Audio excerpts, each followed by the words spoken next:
Hello students, मैं आपका अपना केमिस्ट्री टीचर शेखर सर। आज आप लोगों के लिए हिंदी मीडियम वाले बच्चों के लिए सॉलिड स्टेट ठोस अवस्था का तीसरा लेक्चर लेके आया हूँ। ठीक है, इससे पहले हमने 2 लेक्चर पढ़ चुके हैं।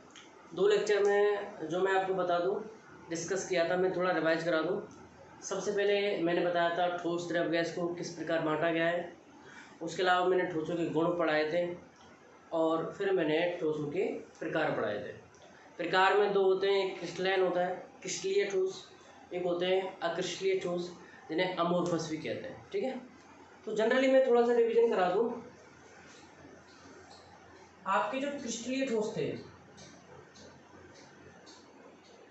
क्रिस्टलीय ठोस, और दूसरे थे आपके अक्रिस्टलीय ठोस।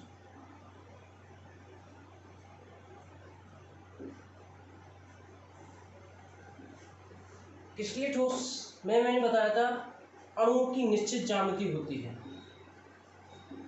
अणुओं की निश्चित ज्यामिति होती है। ठीक है, और इसमें कैसी होती है? अनिश्चित होती है। कैसी होती है बेटा? अनिश्चित होती है। अब ध्यान से समझना एक चीज, आप लोगों को स्क्रीन पर एक डायग्राम दिख रहा होगा।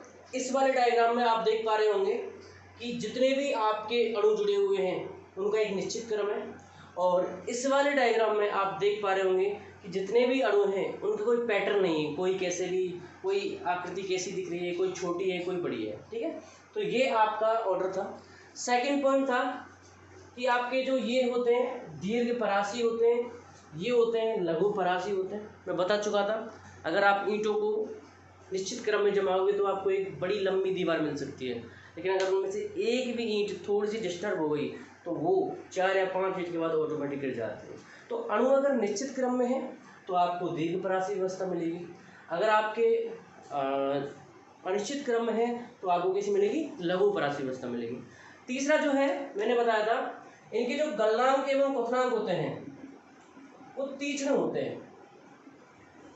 तीसरे समझ रहे हो? मतलब इस क्रिस्टलीय ठोस में अगर कोई क्रिस्टल बना हुआ है तो उसके हर जगह का गलनांक या क्वथनांक 100 डिग्री सेल्सियस होगा।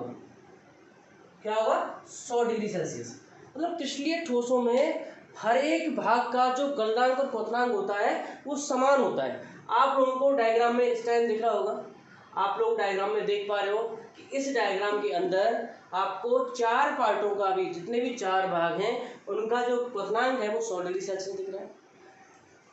अब हम बात करें अक्रिस्टलीय ठोसों की, तो अक्रिस्टलीय ठोसों का जो होता है एक परास में होता है। परास का मतलब कह सकता हूं कि अनिश्चित होता है।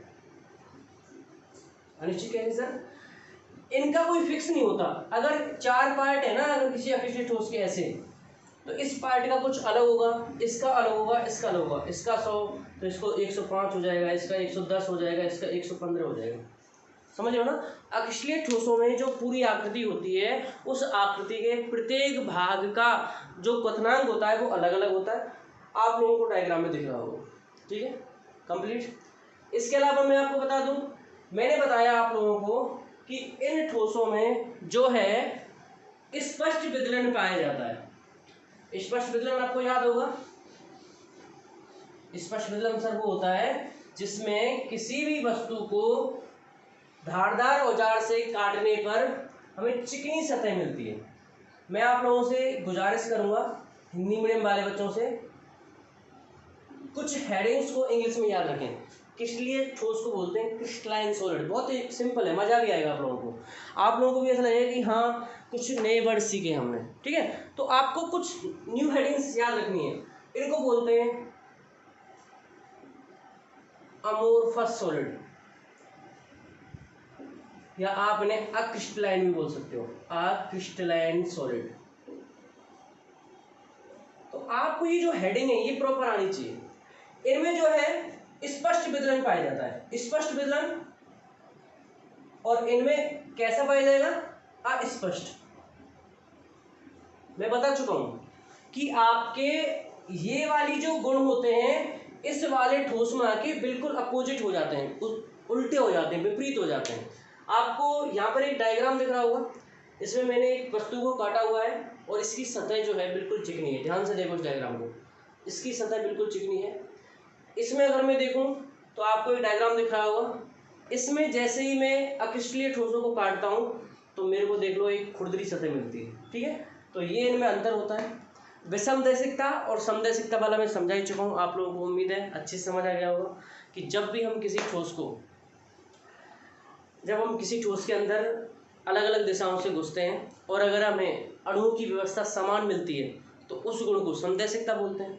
और जब हम किसी ठोस के अंदर अलग अलग दिशाओं से घुसते हैं लेकिन उस ठोस के अंदर जो अणु की व्यवस्था है वो हर एक दिशा में अलग अलग मिलती है, उसे विषमदैशिकता बोलते हैं। तो मैंने बताया था NaCl का एग्जाम्पल देके, याद होगा बहुत से बच्चों को, एक बड़ा सा डायग्राम बनवाया था, यहाँ पे भी बनवाया था, तो मैंने उसे अच्छे से समझा दिया था। यहाँ पे भी आपको जो है NaCl में कौन सा मिलता है, विषमदैशिकता का गुण, और यहाँ कौन सा मिलता है आपको, समदैशिकता का गुण। आप लोग अच्छे से समझ पा रहे होंगे, कनेक्ट कर पा रहे होंगे, अच्छे से समझाया था मैंने। ठीक है, जब हम किसी क्रिस्टलीय ठोस के अंदर अलग अलग दिशाओं से जाते हैं तो हमें हर एक दिशा में उनके भौतिक गुणों में भिन्नता पाई जाती है। भौतिक गुण कौन कौन से बताए थे मैंने, विद्युत चालकता, समझ रहे हो, और कौन सा था आपका परावैद्युतांक। ये सभी जो गुण होते हैं वो क्या होते हैं, अलग अलग होते हैं। ठीक है, तो ये आपका हो गया इनसे पहले वाले लेक्चर का रिवीजन। ठीक है, मैंने सॉलिड की गुण बताए थे ठोस के, ठोस होता है, दृढ़ होता है और असंपीड्य होता है, याद है, दो जिसमें प्रेशर का कोई इफेक्ट नहीं होता, घनत्व ज़्यादा होता है, एंट्रोपी ज़्यादा होती है। तो ये ओवरऑल मैंने जो पिछले 2 लेक्चर थे उनका रिवीजन करा दिया। जो भी बच्चे इस वीडियो को देख रहे हैं वो पहले जाके उन पहले और दूसरे लेक्चर को देखें और उसके बाद इस तीसरे लेक्चर पर आए। तो अब हम बात करेंगे क्रिस्टलीय ठोसों के प्रकार।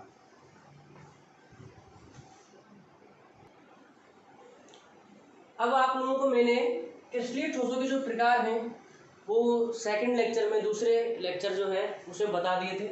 मैंने एक बार आपके सामने फिर से लिख दिए हैं, और आपको इंग्लिश में चाहिए तो आपको स्क्रीन पर दिख रहा होगा, स्क्रीन पर आप चारों की इंग्लिश देख सकते हो, इंग्लिश आप चारों की सीख सकते हो। अच्छी बात है अगर आप इन चारों को इंग्लिश में याद रखते हो।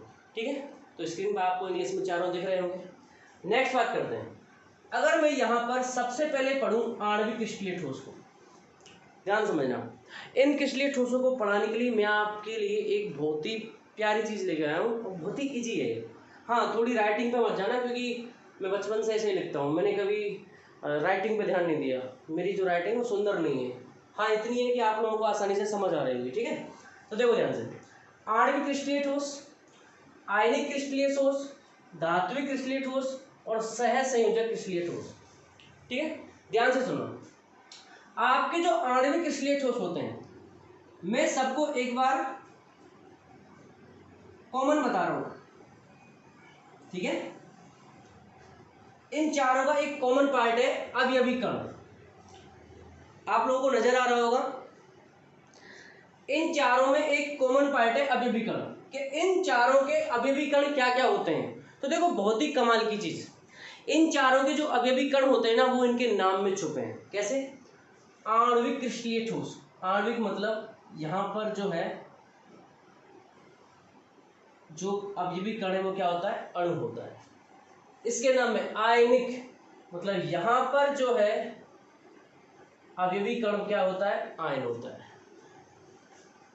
ध्यान समझना, आगे वाले का अंदाजा लगाओ क्या होगा, नाम पढ़ो अच्छे से। धात्विक क्रिस्टलीय ठोस मतलब यहाँ पर जो है अवयवी कण कौन होगा, धातु परमाणु होगा, धातु मतलब धातु होगा।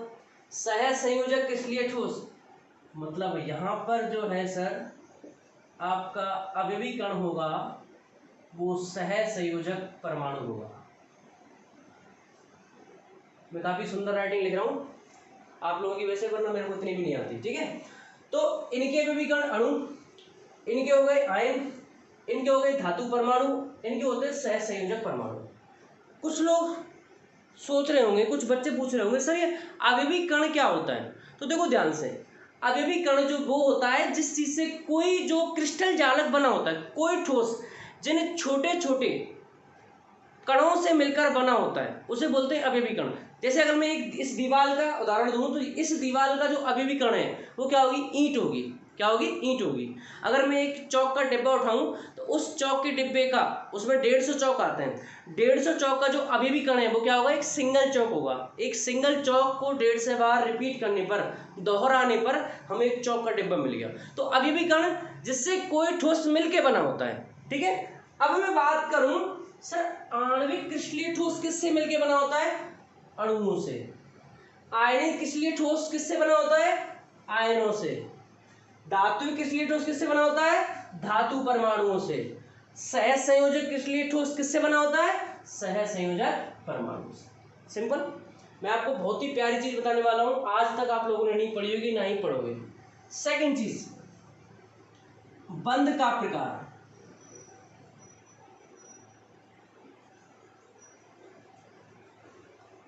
सर ये तो बताओ बंध का प्रकार क्या होता है, बंध का टाइप कौन सा होता है। तो देखो मैं सिंपल सा बता रहा हूँ, अभी मैं आपको चारों को कॉमन पढ़ा रहा हूँ, थोड़ी देर बाद जो है मैं इन चारों को अलग अलग करके पढ़ाऊंगा।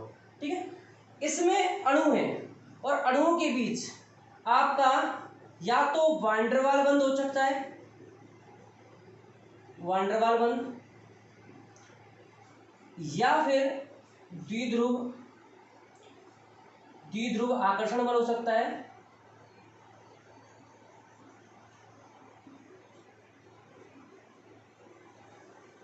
और या फिर यहां पर हाइड्रोजन बॉन्ड हो सकता है।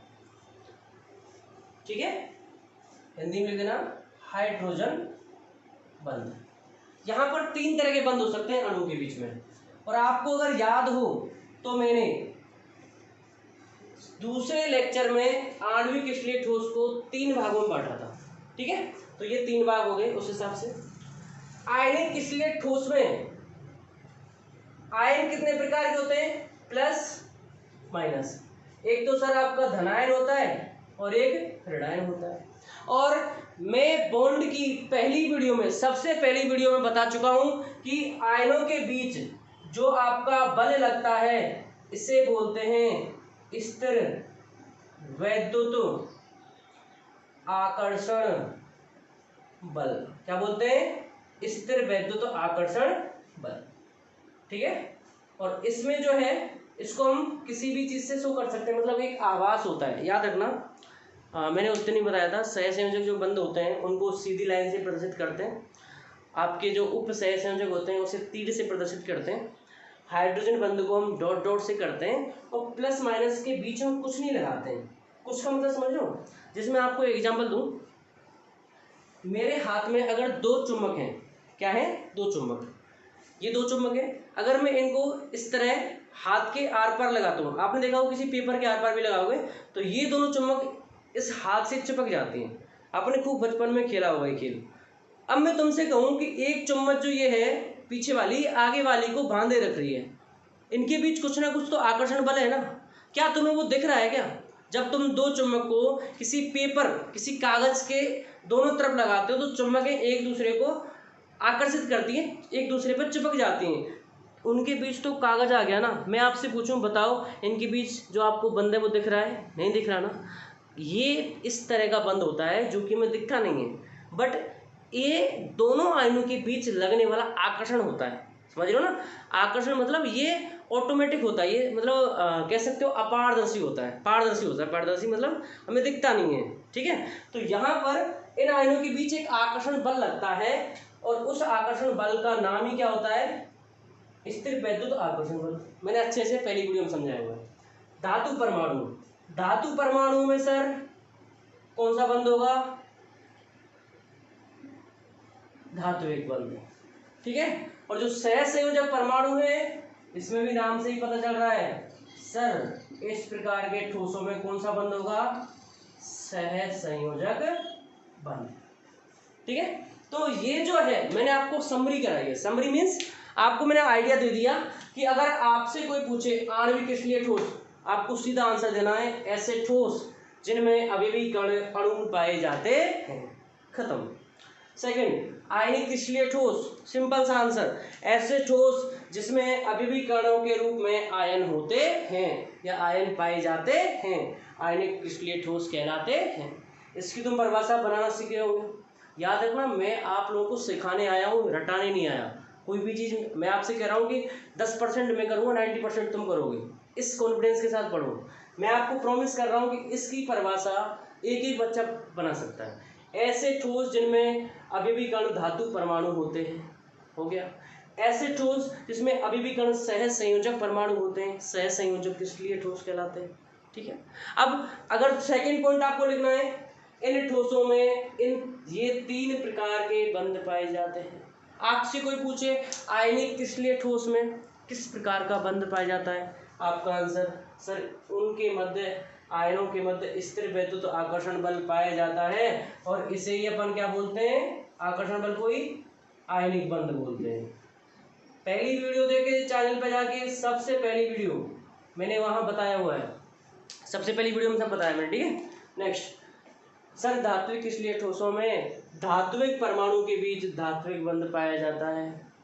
सह संयोजक क्रिस्टलीय ठोसों में बोलो, सह संयोजक परमाणु के बीच कौन सा बंध, सह संयोजक बंध पाया जाता है। सिंपल है, चारों का आपको समरी याद होगी।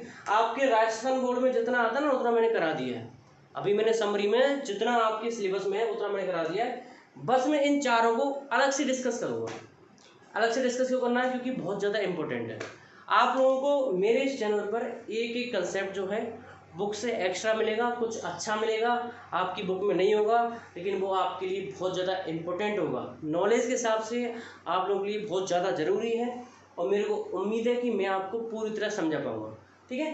तो अपन जो है अब नेक्स्ट चलते हैं।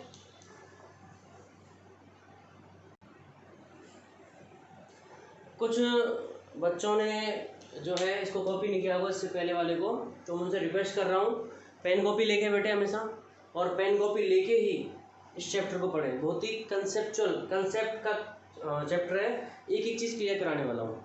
कुछ लोग बोल रहे हैं सर अभी आपने क्रिस्टलीय और अक्रिस्टलीय ठोसों के उदाहरण नहीं बताए, तो चलो मैं आपको स्क्रीन पर सबसे पहले आपको जो है क्रिस्टलीय ठोसों के उदाहरण दिख रहे होंगे इंग्लिश में, लेकिन आप समझ पा रहे होंगे। ठीक है, देखिए क्रिस्टलीय ठोसों के उदाहरण।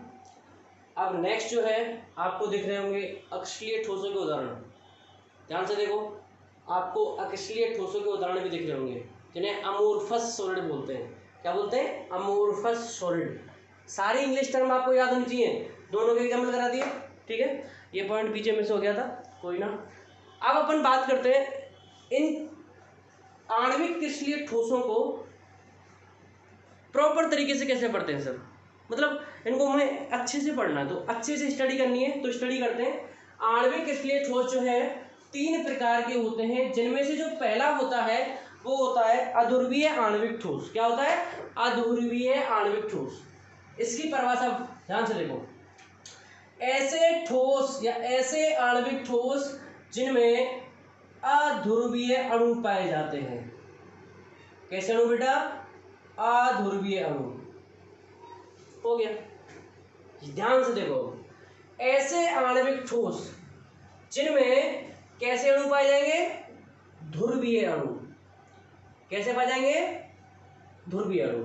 उसको थोड़ा बाद में डिस्कस करेंगे, तो ध्यान से देखो। अध्रुवीय आणविक ठोस मतलब ऐसे आणविक ठोस जिनमें अध्रुवीय अणु पाए जाते हैं। अध्रुवीय मतलब वहां पर जो है कोई भी ध्रुव उपस्थित नहीं है। नाम से मैं सारी चीज आपको नाम से पढ़ाने वाला हूँ। अध्रुवीय मतलब वहां पर कोई भी ध्रुव उपस्थित नहीं है, मतलब ना तो वहां पर धनात्मक ध्रुव होगा और ना ही ऋणात्मक ध्रुव होगा। अब जिन बच्चों को या जिन बच्चों ने मेरी पहली क्लास ले रखी है उनको पता होगा ये तो तभी होता है जब सर दोनों परमाणु समान होते हैं। क्योंकि सर जब दोनों परमाणु समान होंगे तो इन दोनों परमाणुओं की विद्युत ऋणताओं का मान भी क्या होगा, समान होगा। विद्युत ऋणता,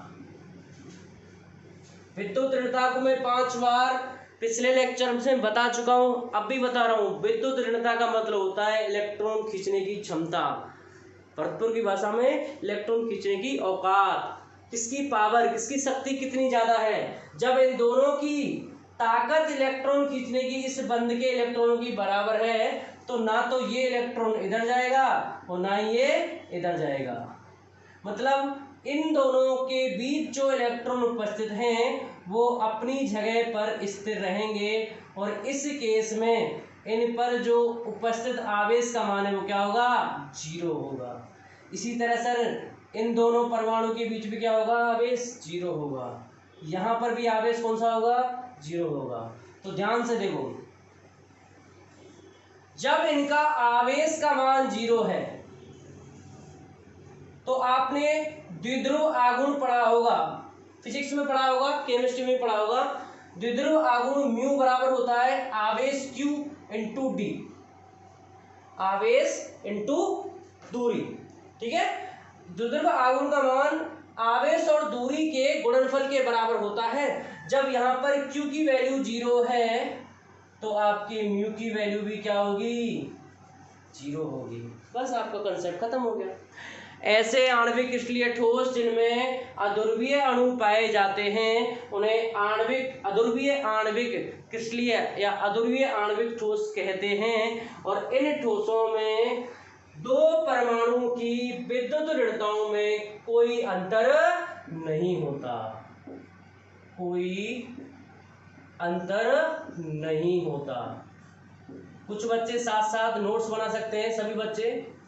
ऐसे ठोस जिनमें आपके अध्रुवीय अणु उपस्थित होते हैं तथा उन ठोसों में दोनों परमाणुओं की विद्युत ऋणताओं में कोई अंतर नहीं होता है, उन्हें अध्रुवीय आणविक ठोस कहते हैं। सर वो तो ठीक है, लेकिन अगर यहाँ पर कोई भी आवेश उपस्थित नहीं है तो अब यहाँ पर जो इनके बीच बल लगता है ना, इनके बीच जो बल लगता है, क्योंकि कोई प्लस माइनस तो है नहीं, प्लस माइनस होता तो आयनिक बल लगता, यहाँ तो सर चार्ज 0 है। तो अब इनके बीच इस स्थिति में जो बल लगता है उन्हें उस बंध का नाम होता है या उस बल का नाम होता है वान डेर वाल। क्या होता है, वान डेर वाल बंध।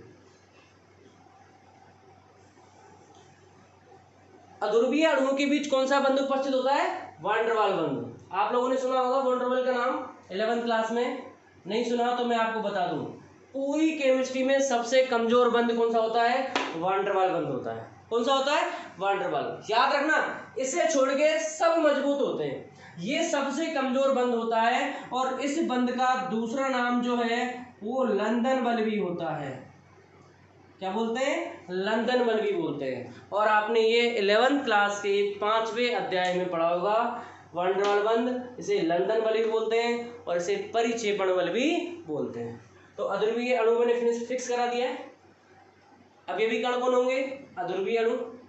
भाई आणविक ठोस किससे बना होता है, अणुओं से। अध्रुवीय आणविक ठोस किससे मिलकर बना होगा, अध्रुवीय अणु से। इसमें कोई ध्रुव नहीं होता, इसमें दोनों विद्युतताओं की जो कोई अंतर नहीं होता, मतलब विद्युतता क्या होती है, समान होती है।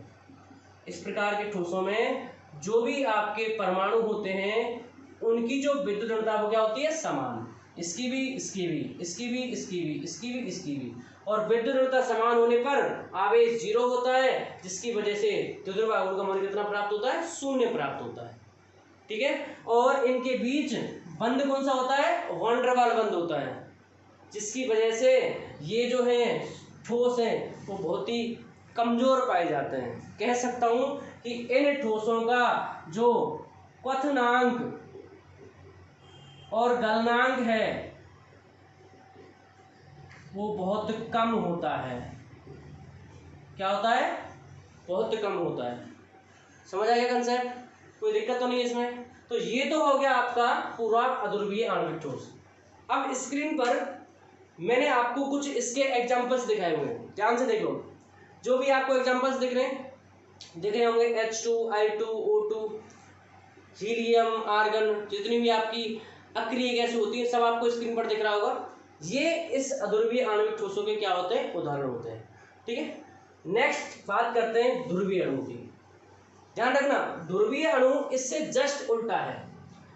ऐसे आणविक ठोस जिनमें ध्रुवीय अणु पाए जाते हैं उन्हें ध्रुवीय आणविक ठोस कहते हैं।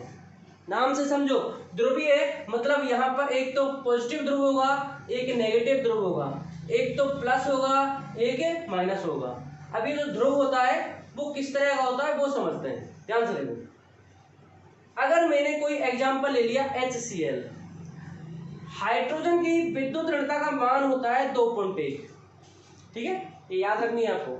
हाइड्रोजन की विद्युत ऋणता का मान 2.1, क्लोरीन की विद्युत ऋणता का मान 3.1। आपको पता है क्लोरीन की विद्युत ऋणता अर्थात इलेक्ट्रॉन खींचने की क्षमता हाइड्रोजन से ज्यादा है, तो इस बंध के इलेक्ट्रॉनों को कौन खींचेगा?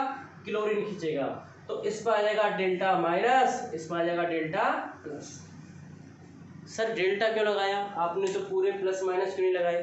तो ध्यान से सुनो बेटा, प्लस माइनस इसलिए नहीं लगाए क्योंकि यहाँ पर जो है ये हाइड्रोजन अपने कुछ इलेक्ट्रॉनों का भाग ही क्लोरीन को दे पाता है। ऐसा तो नहीं है कि क्लोरीन के इलेक्ट्रॉन यहाँ आए, हाइड्रोजन के यहाँ आए, तो क्लोरीन अपना तो अपने पास रखेगा और हाइड्रोजन का पूरा इलेक्ट्रॉन ले लेगा, नहीं।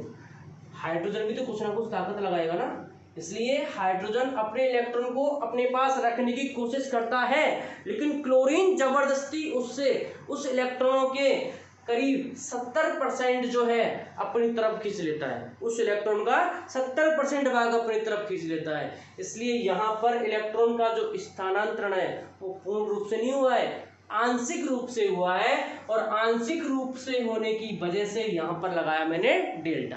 क्या लगाया बेटा? डेल्टा लगाया। तो यहाँ पर डेल्टा प्लस, यहाँ पर डेल्टा माइनस। समझ आ गया? मतलब सर ध्रुवीय अणु होने के लिए कंडीशन है दोनों परमाणुओं की जो विद्युत ऋणता है वो क्या होनी चाहिए? अलग अलग होनी चाहिए। क्या होनी चाहिए? अलग अलग होनी चाहिए। याद रखो, अध्रुवीय का पूरा उल्टा होने वाला है किसमें? ध्रुवीय अणु में। यहाँ पर अध्रुवीय अणु थे, यहाँ पर ध्रुवीय अणु। यहाँ पर कोई आवेश नहीं था, यहाँ पर आपके दो आवेश आ गए, कुछ ना कुछ तो प्लस आवेश आ गया और कुछ ना कुछ माइनस आवेश आ गया। अगर इन ठोसों में कुछ ना कुछ आवेश का मान है तो बताओ म्यू का मान कभी 0 हो सकता है क्या? नहीं हो सकता। मतलब सर आवेश का मान उपस्थित होने के कारण, आवेश का मान उपस्थित होने के कारण इन ठोसों का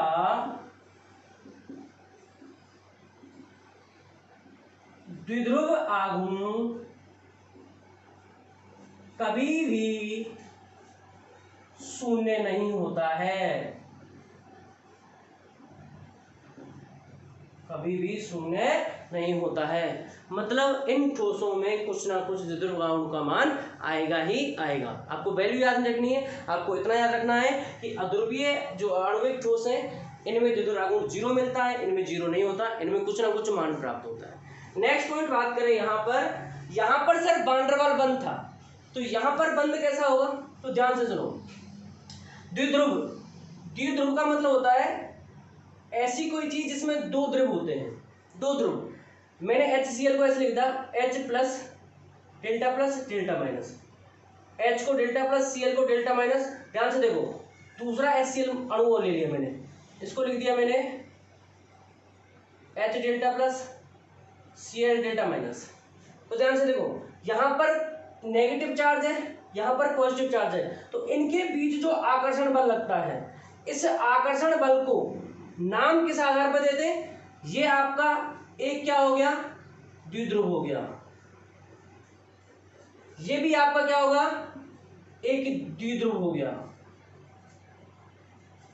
द्विध्रुव और इनके बीच जो आपके Cl माइनस और H प्लस के बीच जो आकर्षण बल है उसका नाम हो जाएगा द्विध्रुव आकर्षण बल। मतलब सर यहां पर पता चला कि आपके HCl के जो द्विध्रुव होते हैं, एक द्विध्रुव ये रहा, एक द्विध्रुव ये रहा, HCl के आपस में जो अणु होते हैं, एक HCl का जो खुद अणु है ना वो एक द्विध्रुव के रूप में काम करता है। HCl को ध्यान से देखो, आपको एक तरफ तो H+ मिलेगा, एक तरफ Cl- मिलेगा, और इस तरह जब HCl के अणु बहुत सारे इकट्ठे हो जाते हैं तो उनके बीच में द्विध्रुव आकर्षण बल लगता है। कौन सा लगता है? द्विध्रुव आकर्षण बल।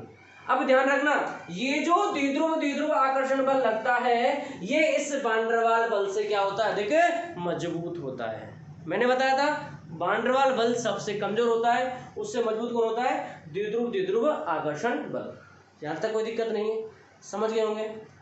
अब इन दोनों को अच्छे समझ गए। अब बात करते हैं इनकी विद्युत चालकता की। सर ये विद्युत चालक तो विद्युत के चालक होते हैं, कुचालक होते हैं। तो देखो, ये वाले जो ठोस होते हैं ये जो है विद्युत के कुचालक होते हैं। एक एक पॉइंट कॉपी में नोट कर लेना, क्या होते हैं? विद्युत के कुचालक होते हैं। ये वाले ठोस भी विद्युत के कुचालक होते हैं, परंतु जलीय अवस्था में या जलीय विलयन में ये सुचालक की तरह व्यवहार करते हैं, सुचालक बन जाते हैं। समझ गए होंगे? दिख रहा है आपको? हाँ दिख रहा है। ध्रुवीय आणविक ठोस जो हैं सर, वैसे तो ये बिल्कुल कुचालक होते हैं, लेकिन जैसे ही ये जलीय विलयन, जलीय मतलब पानी के संपर्क में आते ही इन्हें अगर हम पानी में डाल देंगे तो ये विद्युत धारा का प्रवाह करते हैं। तो ये जो है कुचालक होते हैं, लेकिन जलीय अवस्था में सुचालक होते हैं। इतने अच्छे भी सुचालक नहीं होते, अत्यल्प सुचालक होते हैं। अत्यल्प समझ लो, कुछ ना कुछ जो है ये विद्युत धारा का प्रवाह कर देंगे आपको। ये बिल्कुल भी नहीं करेंगे और ये आपको कर देंगे। ठीक है, तो अक्षीय ठोसों के उदाहरण आपको मैंने बता ही दिए, और जो है ध्रुवीय अध्रुवीय आणविक ठोसों के और ध्रुवीय आणविक ठोसों के जो उदाहरण है वो आपको स्क्रीन पर दिख रहे होंगे। ध्यान से देख लो इन उदाहरणों को, सारे उदाहरण आपको दिख रहे होंगे। ठीक है, ध्रुवीय आणविक ठोस के उदाहरण हो चुके हैं। अब बात करेंगे अपन, तीसरा है कौन सा? हाइड्रोजन बंध युक्त आणविक ठोस। अब आप लोगों के सामने जो तीसरा उदाहरण है वो है हाइड्रोजन बंध युक्त आणविक ठोस। आप बच्चों में से कुछ बच्चे पूछ रहे होंगे, सोच रहे होंगे सर आप इतना बड़ा क्यों करा रहे हो, इतना तो हमारे सिलेबस में ही नहीं।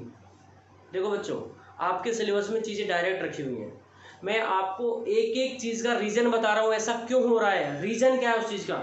अगर आपको सीखना है तो इतना पढ़ना पड़ेगा, वरना बुक उठाओ, एक टेबल बनी हुई है और टेबल को सीधा याद रख लो, कोई मतलब नहीं, रट्टा मार लो। लेकिन मैं आपको इस चैप्टर का बिल्कुल भी रट्टा नहीं मारवाने वाला हूँ।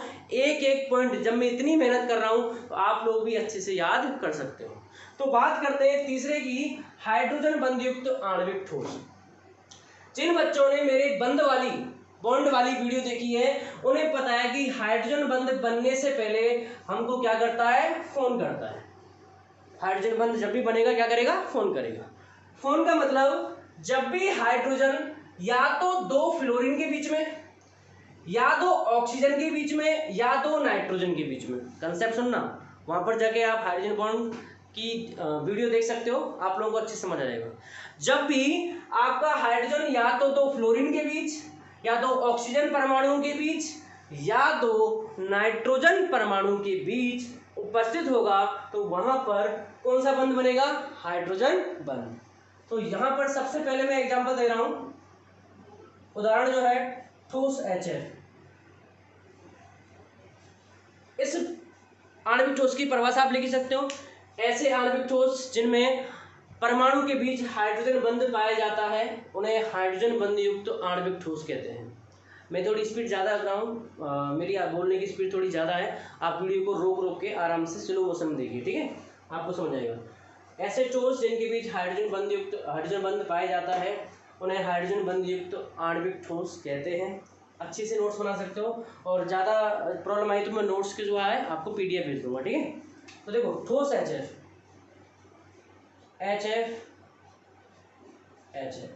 मैंने HF के दो मॉलिक्यूल ले लिए, ठीक है। चलो मैं इसको यहाँ लिख लेता हूँ, तीनों आ जाएंगे एक साथ। देखो पहला है ठोस HF, इसका मतलब HF का नाम क्या होता है? Hydrogen fluoride. पहले तो आपको नाम पता होना चाहिए, हाइड्रोजन फ्लोराइड। ठीक है, हाइड्रोजन फ्लोराइड है। तो ध्यान से देखो, अगर मैंने एक HF ऐसे बनाया, दूसरा HF ऐसे बनाया, कंसेप्ट के हिसाब से ये वाला हाइड्रोजन दो फ्लोरीन के बीच में फंस चुका है। ध्यान से समझ लो, कंसेप्ट के हिसाब से समझो अच्छे से।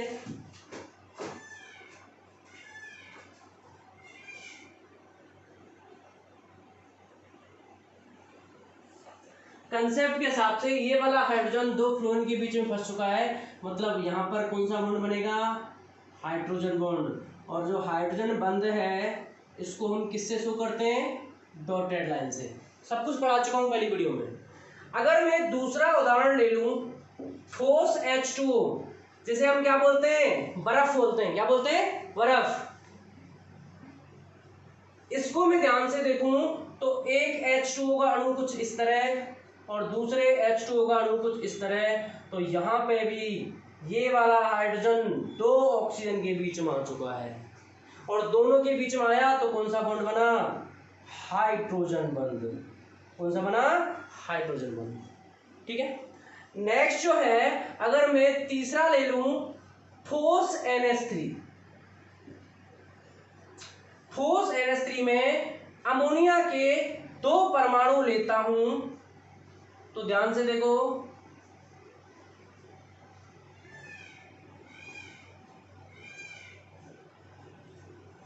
NH3 हो गया। ध्यान से देखो, ये वाला जो हाइड्रोजन है वो दो नाइट्रोजन के बीच में फंस चुका है, तो कौन सा बॉन्ड, हाइड्रोजन बॉन्ड। देखो, मैं ये वीडियो उस हिसाब से बना रहा हूँ जो बच्चों को बहुत ही ज़्यादा वीक हैं केमिस्ट्री में, जिनको 11th क्लास में कुछ भी नहीं आता। ठीक है, तो यहाँ पर भी कौन सा हो गया, हाइड्रोजन बॉन्ड। तो आप लोगों को अभी स्क्रीन पर तीनों की फोटो दिखा रहा हूँ। सबसे पहले फोटो है हाइड्रोजन फ्लोराइड की। हाइड्रोजन फ्लोराइड में ध्यान से देखो, दोनों के बीच आपको एक डॉट डॉट से जो बॉन्ड दिखाई दे रहा है, बंध दिखाई दे रहा है, उसे बोलते हैं हाइड्रोजन बॉन्ड। अब दूसरी फोटो देखो, दूसरी फोटो में जो आपको दिख रहा है, उस दूसरी फोटो में जो दिख रहा है आपको, वो जो है H2O अणु के बीच क्या दिख रहा है, डॉट डॉट से हाइड्रोजन बॉन्ड दिख रहा है। और जो आपकी तीसरी फोटो है, तीसरी फोटो में जो आपको दिख रहा है, वो दिख रहा होगा आपको NH3 में दो नाइट्रोजन परमाणु के बीच हाइड्रोजन फंस गया है, तो क्या दिख रहा है आपको, हाइड्रोजन बॉन्ड। तीनों के मैंने उदाहरण करा दिए, तीनों की आपको पिक्चर दिखा दी, क्लियरिटी हो गई, संतुष्टि हो गई। अब पढ़ते हैं इन तीनों में तुलना। तुलना मतलब आपके अध्रुवीय और ध्रुवीय और हाइड्रोजन बंधयुक्त आणविक ठोसों में तुलना। इन तीनों में से तुलनात्मक रूप से अच्छा कौन सा है। पहली चीज तो बता दूं, ये जो ठोस होते हैं हाइड्रोजन बंधयुक्त वाले, इन ठोसों में विद्युत का कुचालक का गुण पाया जाता है। कुचालक या ये बहुत अत्यल्प चालक होते हैं। क्या होते हैं, अत्यल्प चालक। वैसे तो नॉर्मली कुचालक होते हैं, इतना विद्युत धारा का प्रवाह नहीं करते, लेकिन ये कभी कभी आपकी विद्युत धारा का प्रवाह कर लेते हैं, कंडीशंस अलग होती हैं। बर्फ में जो है आपका करंट लग सकता है। ठीक है, तो ये क्या है, अत्यल्प, इतने अच्छे विद्युत के चालक नहीं होते। अत्यल्प चालक का मतलब है एक मीडियम साइज के, मध्यम वर्ग के चालक होते हैं। अत्यल्प चालक मतलब बहुत कम विद्युत धारा का जो प्रवाह है वो प्रवाहित करते हैं। ठीक है, तो अब पढ़ते हैं अपन सीधा इसके कंपेरिजन पर आते हैं, तुलना पे।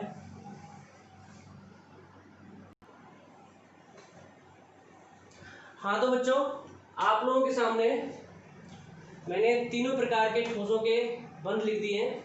ये आपका पहला अध्रुवीय वाला हो गया A, ये B पॉइंट हो गया और ये C पॉइंट। ठीक है, ए प्रकार का आपका अध्रुवीय था, जिसमें कौन सा बंध था, वॉन डेर वाल बंध। B में था द्विध्रुव द्विध्रुव बंध, और C में था हाइड्रोजन बंध। ठीक है, अब पढ़ते हैं स्थायित्व का क्रम, मतलब कह सकता हूँ मजबूत कौन सा है तीनों में। तो मैंने आपको अभी बताया, सबसे कमजोर कौन सा होता है, A, उसके बाद B, और उसके बाद सबसे स्ट्रॉन्ग कौन सा होता है, C। ध्यान से देखो, हाइड्रोजन बंध इन दोनों बंधों की तुलना में बहुत ज्यादा मजबूत है, बहुत ज्यादा मजबूत है। ध्यान से समझना, अगर ये बंध मजबूत है तो मैं आपको एक चीज सिखा रहा हूं, इसे केमिस्ट्री में बिल्कुल याद कर लेना कि बंध मजबूती के समानुपाती होता है आपका क्वथनांक और गलनांक। क्या होता है, क्वथनांक और गलनांक। अगर हाइड्रोजन बंध जो है वो मजबूत ज्यादा है, क्वथनांक का मतलब होता है ऐसा ताप जिस पर कोई द्रव उबलता है। अगर कोई मजबूत बंध है, कोई द्रव कब उबलेगा, पानी कब उबलता है, पानी जब उबलता है जब पानी के बीच के जो हाइड्रोजन जल के अणु हैं उनके बीच का जो बंध टूट जाता है। पानी के अणुओं के बीच कौन सा बंध पाया जाता है, अभी बताया था ना, हाइड्रोजन बंध। पानी कब उबलता है, जब हाइड्रोजन बंध टूट जाता है, बंध टूटने पर उबलेगा। अब जो बंध जितना अधिक मजबूत होगा उसके लिए उतना ही ज्यादा ताप चाहिए, उतना ही ज्यादा क्या चाहिए, ताप का मान। तो यहाँ पर सबसे ज्यादा क्वथनांक और गलनांक का मान भी किसका ज्यादा होगा, उस वाले का, ए बी और सी। सब 3 पॉइंट तो क्लियर हो गया। स्थायित्व का क्रम, सबसे ज्यादा स्थायी कौन से ठोस होते हैं, हाइड्रोजन वाले, उसके बाद द्विध्रुव वाले, उसके बाद वान डेर वाल बंध वाले। गलनांक सबसे ज्यादा हाइड्रोजन बंध वाले ठोसों का, उसके बाद द्विध्रुव वाले ठोसों का, उसके बाद वान डेर वाल वाले ठोसों का। अगर पूछो क्वथनांक का क्रम तो सबसे ज्यादा हाइड्रोजन बंध वाले का, द्विध्रुव, वान डेर वाल, सब कुछ सेम है। लेकिन अगर चौथा पॉइंट बात करूं मैं, ये पहला पॉइंट, ये दूसरा हो गया, ये तीसरा हो गया, ये चौथा हो गया, चौथे पॉइंट को डिस्कस करूं तो सारी चीजें उल्टी हो जाती है। क्रियाशीलता, कौन ज्यादा इन तीनों प्रकार के ठोसों में से क्रियाशील होगा। ये आपके अध्रुवीय ठोस हो गए, ये ध्रुवीय हो गए, ये आपके हाइड्रोजन बंधयुक्त हो गए। तो ध्यान से समझना बच्चों, क्रियाशीलता का मतलब होता है कोई चीज कितनी जल्दी क्रिया करती है, कितनी जल्दी क्रिया करती है। और ध्यान से देखना, अगर मेरे पास 2 ऑप्शन है, एक मजबूत बंध है, मजबूत बंध है तो सीधी सी बात है बहुत लेट टूटेगा, बहुत देरी से टूटेगा।